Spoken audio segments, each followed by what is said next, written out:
read for the summer, read a book, 5 is the number. Find time to do it and you won't regret it. Read a book, oh yes, yes. Every book that you read, it's your brain that you feed. Read a book, oh yes, yes. Summer is always exciting and you want to go play. You will benefit later on. Read 5 chapters a day, so read a book, read a book, read a book, read a book, read a book, read a book, read a book. Before you go out to play, pick up a book, read it today. Make no delay. Keep your brain active that way. Do what the governor say. Pick up a book, read it today. Make no delay. Just read a book before you play. So let me hear you sing. Read for the summer, read a book, 5 is the number. Read for the summer, read a book, 5 is the number.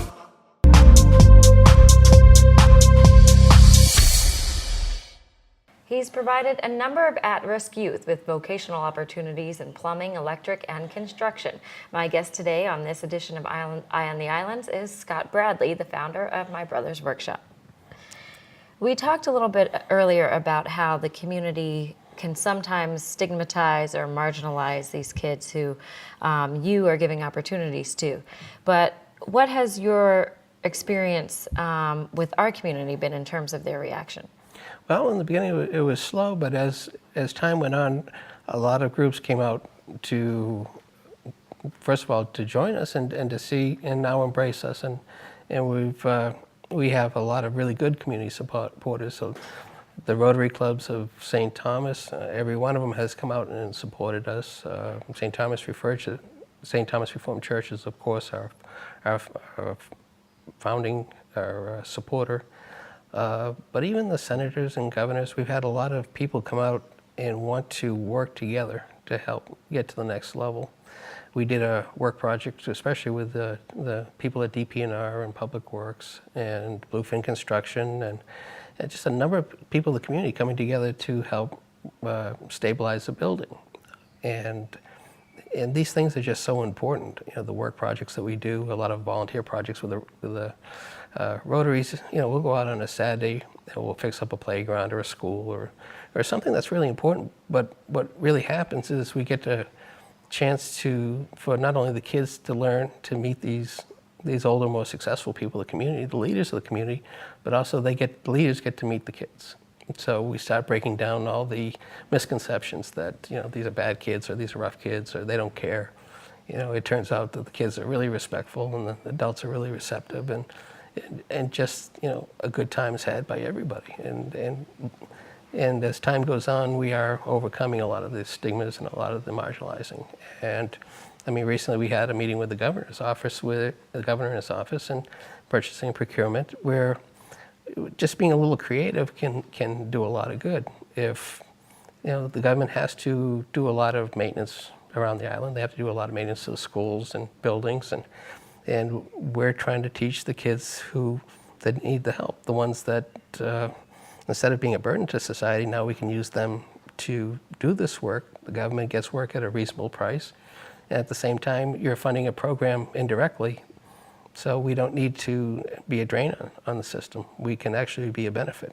So, and when people donate money and we go or we do work for one of these other nonprofits, it's almost like a double blessing. You give us, you know, somebody donates money to repair the Bethlehem House.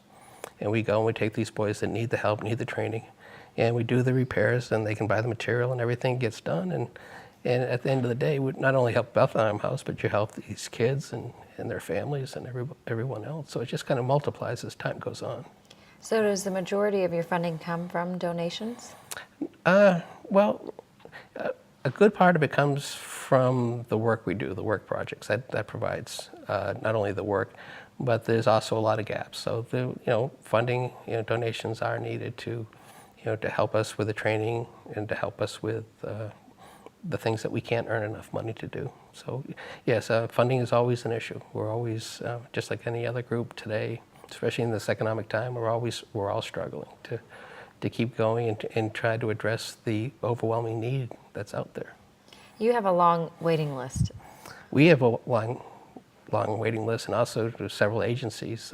We have well over 200 kids on our list, and other agencies, they call me daily just to see if we can take one more, two more, or three more, and we're just maxed out. But it's coming together as a community. If we can work together to look at these other ways that we can do work or expand this program, then we can help these kids, because there is quite a large number out there that needs help. It's not just a vocational program, it's kind of a mentorship as well. Oh, absolutely. That's probably the most important part is, when people ask me about, what kind of program or what kind of, it's old-fashioned, I hate to say it, but, 'cause I'm getting older, it's almost grandfather advice. It's basically, when I was growing up, the things that my father drilled into me and my grandfather drilled into me, and the way we used to do things. If someone needed if a young man in the community wasn't making it, somebody would take him in, they'd teach him a trade. That's, apprenticeship is the foundation of what our United States was built in many countries.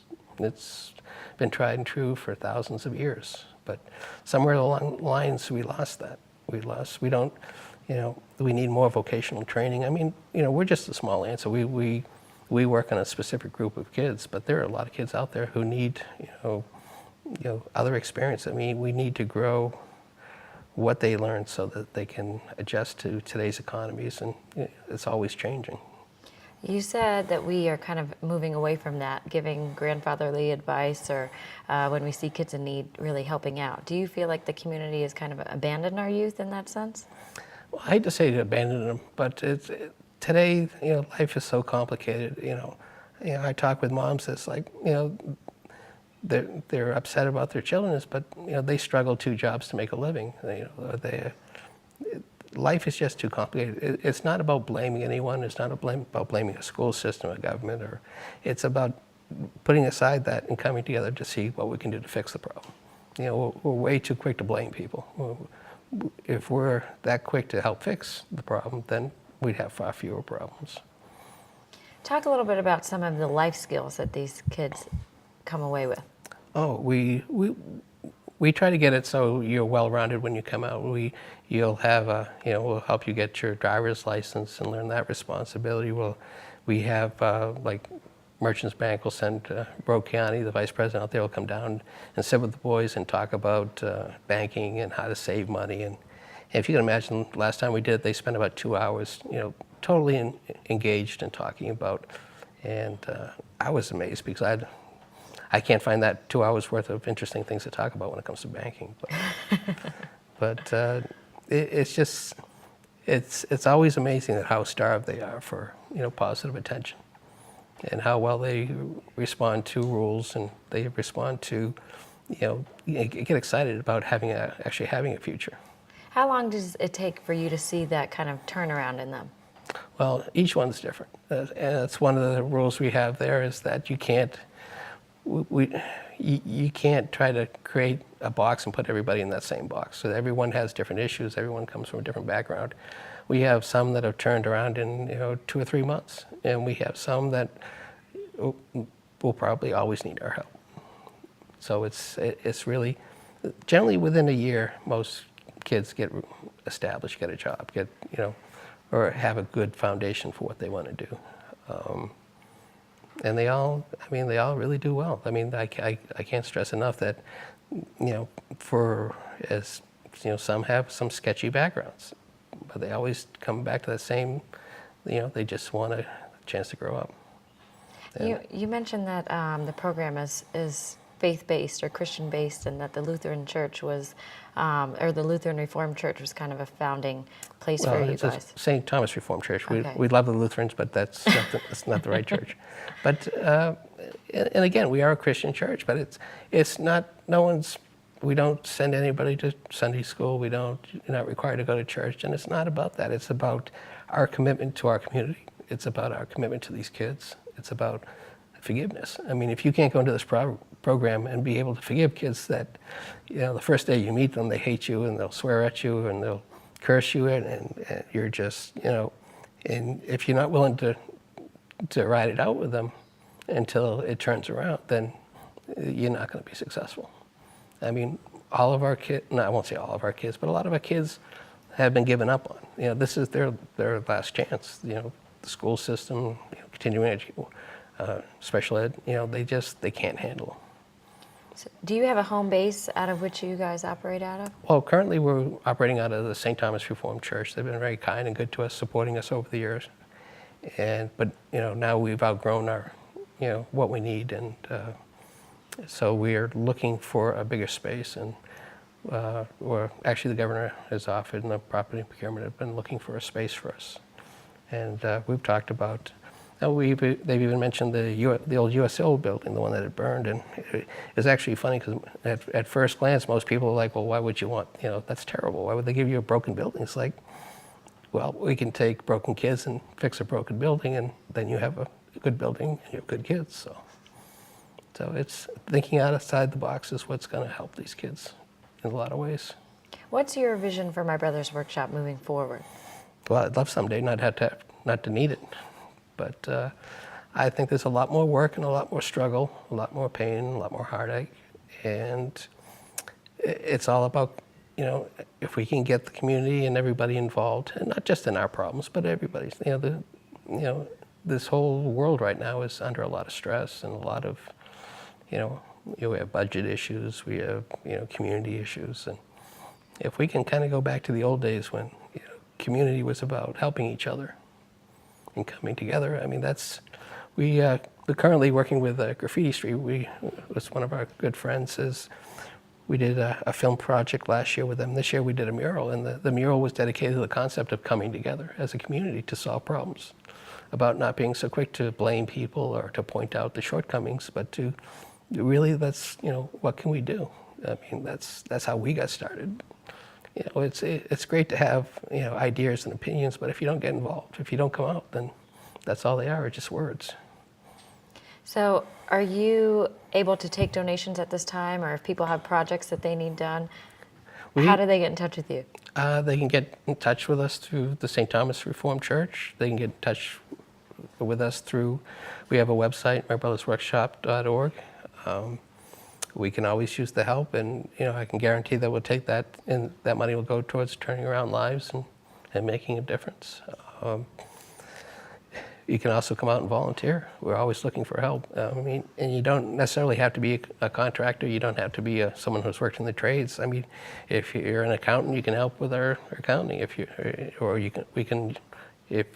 you're in a business, that maybe that's something that we want to expand our training to. We're talking about getting into training for the hospitality fields or other things that are, other jobs that are relevant to the island. So, just coming out can make a difference. Helping us, we have a lot of literacy issues. We have, kids that could use help with their, tutoring. So nobody would go wasted, and anybody that comes out. And, it's funny, anybody who has come out, and I'll mention even news reporters, they end up getting involved too. So I expect to see you around. All right. Thank you so much for joining us today. And we know that My Brother's Workshop has made a big difference, and we hope you continue to do that. We'll try. All right. And that's it for this edition of Eye on the Islands.